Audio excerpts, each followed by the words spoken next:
Bueno, vamos a ver la clase 31 parece ser. Estamos en el proceso Claus. Vimos que el proceso Claus convencional o Claus modificado tiene dos etapas, una térmica y una catalítica. Y la etapa catalítica tiene también dos etapas o dos reactores, ¿no? Con catalizadores diferentes para llevar a cabo, sobre todo, conversiones de, del, este, de las trazas de sulfuro de carbono y de sulfuro de carbonilo, ¿no? Uno va a funcionar para uno y otro para el otro. Los componentes, bueno, eso es lo que vimos. El proceso Super-Claus es el actualmente utilizado, dice, es uno de los métodos más empleados hoy en día para la eliminación del sulfídrico, de ácido sulfídrico o H2S. Al igual que el proceso Claus, este proceso cuenta con una etapa térmica y una etapa catalítica. Esta última etapa presenta una modificación, ya que a diferencia del proceso Claus convencional, el proceso Super Claus cuenta con tres reactores. Los dos primeros reactores R1 y R2 trabajan bajo el mismo fundamento del proceso Claus convencional, y el tercer reactor R3 realiza una oxidación selectiva de sulfídrico, el cual es empacado con un catalizador a base de óxidos metálicos activos. El ácido sulfídrico es transformado a azufre elemental con baja formación de SO2.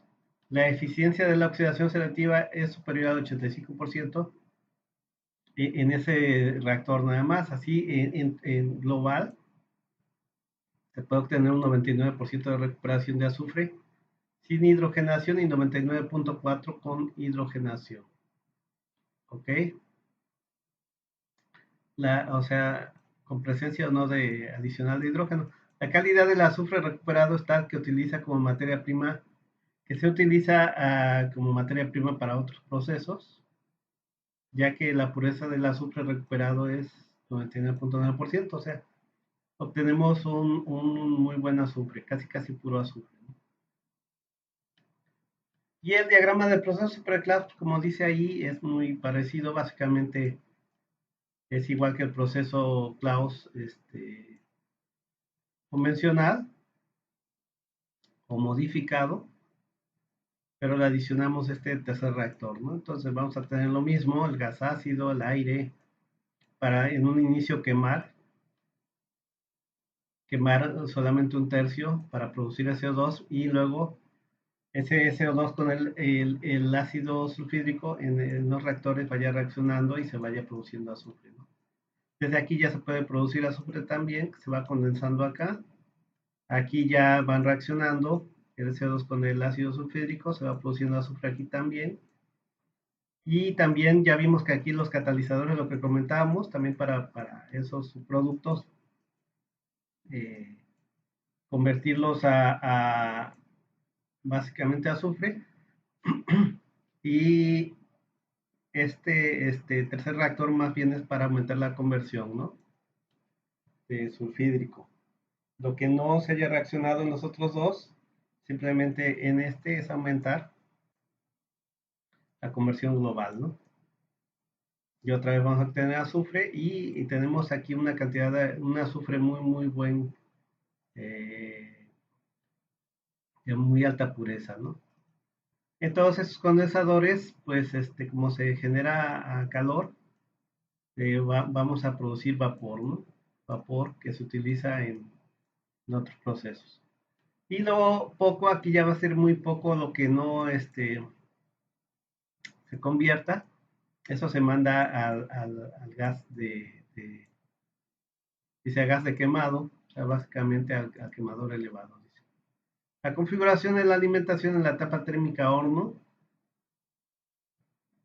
dice que depende de la concentración, por supuesto, de ácido sulfídrico alimentado. Entonces, podemos tener diferentes configuraciones, ¿no? Por ejemplo, nos dicen si tenemos una concentración dentro de ese ácido que entra de 50 a 100, o sea que tiene mucho sulfídrico, es la configuración al horno, a este horno. Aquí lo ponemos de una forma muy general, pero las configuraciones aquí en este horno pueden variar dependiendo de la cantidad de sulfídrico que entre.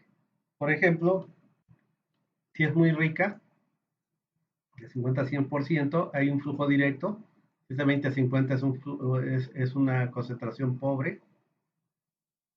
Flujo dividido, si todavía es más pobre, de 10 a 20, flujo dividido con precalentamiento en la alimentación, y menor de 10, todavía más pobre, de circulación de azufre, ¿no?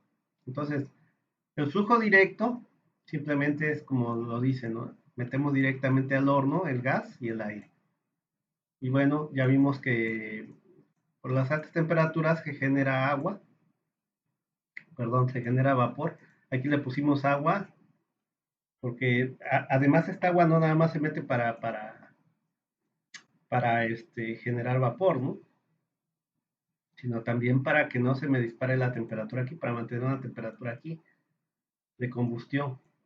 O sea, esa es la función del agua, pero también matamos dos pájaros de un tiro, también generamos vapor. Aquí dice agua, pero en realidad es vapor, vapor de agua que sale por acá. El flujo dividido es que un tercio lo metemos directamente al horno y los dos tercios restantes hacemos un bypass, ¿no? O sea, los puenteamos directamente a los reactores, ¿no? Ok, entonces metemos el aire y en lugar de meter todo directamente, dividimos, ¿no? La recirculación de azufre, básicamente el gas primero lo precalentamos en un calentador, el gas ácido, y lo pasamos directamente al reactor. Y ya una parte del azufre que hay acá, lo recirculamos, ¿no? Metemos el aire. Y esta cantidad de azufre, pues aquí a la hora de quemarse vamos a producir el CO2 necesario para que con el gas ácido se lleve a cabo la reacción. ¿Ok? ¿Ok? Y lo que estamos haciendo es que no tenemos el suficiente CO2 para llevar a cabo esa relación que requerimos de 1 a 3, ¿no? De CO2 y sulfídrico. Por lo tanto, lo recirculamos. Aquí quizás está exagerado, no todo necesariamente se recircule, quizás una parte ya sea azufre, sea una azufre que ya se obtenga como producto, pero una parte la vamos a recircular dependiendo, hay que ir controlando esta recirculación para la cantidad de CO2 que vamos a requerir aquí en la salida, ¿no? Dice, entonces la concentración de azufre es debido a su función, en función de su origen. Yacimientos de 5 a 9%.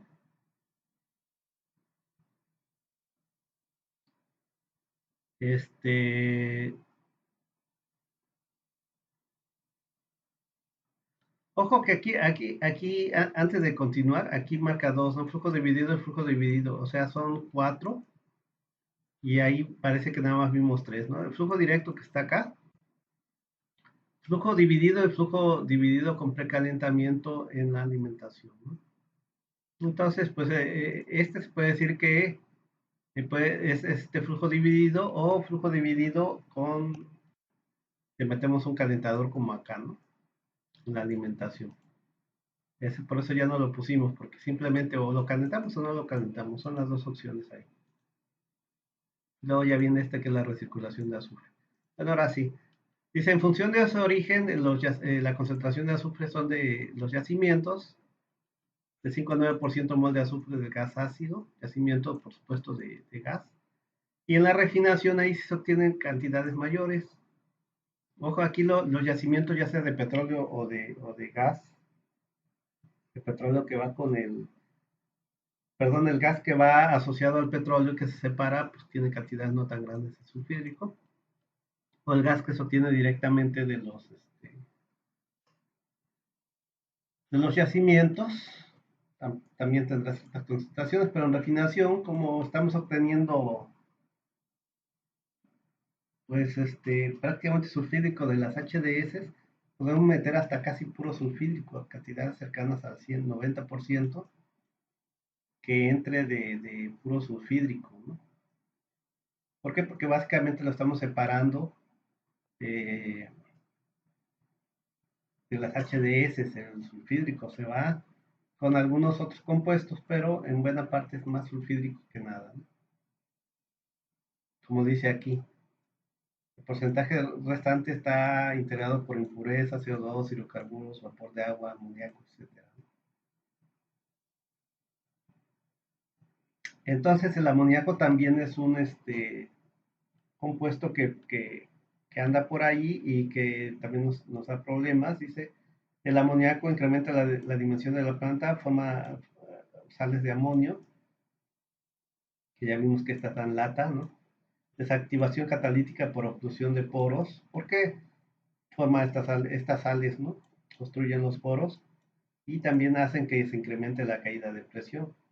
Dice, si la concentración es mayor al 3% por supuesto, de amoníaco, se sugiere una etapa de quemado de amoníaco, ¿no? Una etapa en la cual se queme ese amoníaco. También puede haber ahí reacciones secundarias de si también hay hidrocarburos, se van a quemar también. La desactivación del catalizador de procesos clavados básicamente dice, la permanente térmica dice por presencia de vapor de agua, efecto hidrotérmico, ¿no? O sea, el vapor de agua lo que hace es que podríamos decir que como que erosiona, ¿no? El catalizador, daña el catalizador, ¿no? La tricción por manejo de catalizador que disminuye su área superficial, o sea, se rompe el catalizador. Eh, Esa es la tricción básicamente. La temporal dice por depósito de coque debido a la presencia de hidrocarburos, la que ya conocemos que simplemente hay que quemar el coque, por eso es temporal, porque la podemos revertir, ¿no? La sulfatación es que se produce, como hay presencia de oxígeno, se produce CO3 y luego ese CO3 con la alumina, que es parte del catalizador, se produce sulfato de aluminio, ¿no? Es sulfatación. Esta se puede revertir, ¿no? Es temporal. Y la contaminación física por productos de corrosión, alumbres, sales minerales que contaminen ahí, simplemente pues, hay que hacer limpieza. Contaminación por azufre, dice, condensación por del azufre cuando la temperatura de operación en el convertidor es menor a la temperatura de rocío del azufre, se va a condensar. Ya vimos que eso se vuelve como sólido y si se condensa ese sólido se pega ahí en el catalizador para dar lata, ¿no? Pero pues, podemos pasarlo de nuevo a líquido, pues aumentando la temperatura, la forma en que podemos revertirlo. Por eso es esta de condensación de azufre o contaminación por azufre se pueden revertir y por eso son desactivaciones temporales. Los métodos de regeneración, pues básicamente dice que no requieren parado en la unidad paño caliente y alimentación de sulfídrico y que requieren parado en la unidad quemado oxidativo. O sea, cuando quemamos el carbono que se pega o el coque, tenemos que parar la unidad, ¿no? El baño caliente que es, dice, simplemente se incrementa la temperatura del reactor o convertidor a aproximadamente 30 grados Celsius, por ejemplo de 370 a 400 Celsius. La temperatura de conversión del azufre debe ser mayor a la temperatura de rocío para que se vaporice. O sea, con esto aseguramos que si ese azufre que se condensó, que se quedó ahí en el catalizador, se vuelva líquido y pueda eliminarse, ¿no? del catalizador. La alimentación del sulfídrico, simplemente incrementamos la relación sulfídrico-CO2 para asegurar que el CO2 quimisorbido reaccione con el ácido sulfídrico, ¿no? El quemado de coque, oxidativo de coque, siempre primero se realiza un baño caliente para asegurar de que no quede casi azufre ahí en el catalizador y después ya viene, ya saben, el quemado de coques por una corriente de aire, alta la temperatura, etcétera,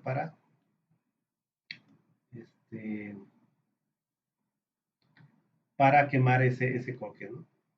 Dice, los factores que afectan el rendimiento de azufre, pues la temperatura de reacción, por supuesto, a mayor temperatura disminuye la conversión, ¿no? Porque se modifica el equilibrio termodinámico. Ojo, pues no quiere decir que a 20 grados se pueda llevar, hay una temperatura óptima, ¿no? La temperatura de operación óptima es de 370, pero si me voy muy arriba, voy a bajar la conversión, que es lo que hacemos aquí en el baño caliente. Estamos a 370, pero me puede causar condensación de azufre. Entonces, cuando yo hago este baño caliente, aumento nada más para eliminar ese problema del azufre condensado. Y luego regresaré a mis 370 porque ahí voy a tener mejor conversión, ¿no? Dice, la presión en el convertidor, a mayor presión se incrementa la recuperación de azufre, pero no es una forma rentable. O sea, como no tenemos un gas ahí propiamente práctico para comprimir, el sulfídrico es peligroso trabajarlo a altas presiones, etcétera. Y generar presión, pues es energía, requiere dinero, ¿no? No es tan práctico. Por eso han optado más por ir adicionando reactores, ¿no? Con diferentes catalizadores. La relación sulfídrico SO2, a mayor relación hay una deficiencia de oxígeno en el horno. La relación óptima es aproximadamente de 2 de sulfídrico por 1 de CO2. Dice variación de flujo de aire, a menor flujo de aire se reduce la formación de CO2 y se incrementa el sulfídrico residual, o sea, no conviene, hay que tener una cantidad de aire necesaria, ¿no? Y eso, pues en la misma experiencia de las plantas sabrán los flujos de aire que habrá que estar metiendo, ¿no? Por supuesto. Y básicamente es todo. Con esto terminamos el proceso Klaus, que es creo que eran 2 puntos, no 6.1, 6.2. Entonces vamos a dejarlo ahí. Es una clase bien cortita, de 17, 18 minutos. La vez pasada pues estuvimos discutiendo un poquito más sobre qué es el azufre, un poco de sus usos, vimos unas fotos. Y hoy lo que vimos básicamente es ya casi lo habíamos visto porque básicamente es el mismo proceso con la adición de un reactor, ¿no? Nada más para aumentar la conversión. Por supuesto, también vimos aquí que aquí esta alimentación pues, puede ir variando dependiendo de las concentraciones de este gas ácido. Podemos aquí ir cambiando, variando estas configuraciones. Y también vimos sobre el catalizador, sobre su desactivación, las típicas desactivaciones por atrición, por sinterización, etcétera, que ocurren en catalizadores sólidos. Y y las desactivaciones temporales. No sé,